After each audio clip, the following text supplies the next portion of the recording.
নমস্কার, আমি Neha the green room চ্যানেলের পক্ষ থেকে আপনাদের প্রত্যেককে স্বাগত। আজকে যে গাছটি দেখাবো সেটা হলো জিজি প্ল্যান্ট। এটি আমার খুব পছন্দের একটি গাছ। এটি একটি ইনডোর গাছ। এই জিজি প্ল্যান্ট সাধারণত দু ধরনের হয়। একটা হচ্ছে গ্রিন, যেটা দেখতে পাচ্ছেন, এটা গ্রিন, এবং এটি ব্ল্যাক। আর তাছাড়া আরও ভ্যারাইটি এখন দেখা যাচ্ছে। একটি হলো ডুয়ার্ফ, যেটা পাতাটা একটু ছোট হয় এবং একটু কার্ল থাকে, একটু কার্ল হয়। আর তাছাড়া আমার কাছে আর একটা রয়েছে, এটা হচ্ছিল ভেরিকেটেড জিজি। দেখুন, সবুজ এবং হলুদের পাতার একটা কম্বিনেশন, খুব সুন্দর একটা গাছ।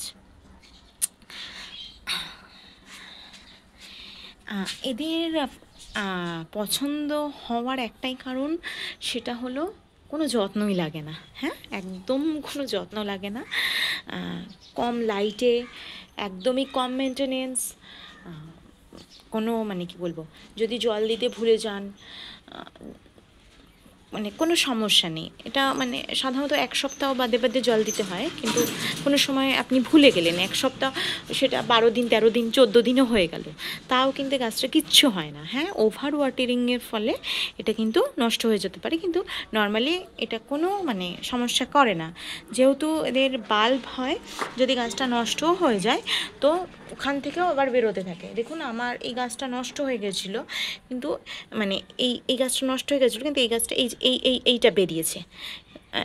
আবার এই পাতাটা আমি বলছি, পাতাটা ভেঙে গেছে, কিন্তু এখানে দেখুন একটা বাল্ব বেরিয়েছে। তো ভীষণ ভালো একটা গাছ। যারা কম যত্নে গাছ করতে চাইছেন, অত সময় নেই, জল দেওয়ার সময় থাকে না, তারা কিন্তু এই গাছটা করতে পারেন। Thank you.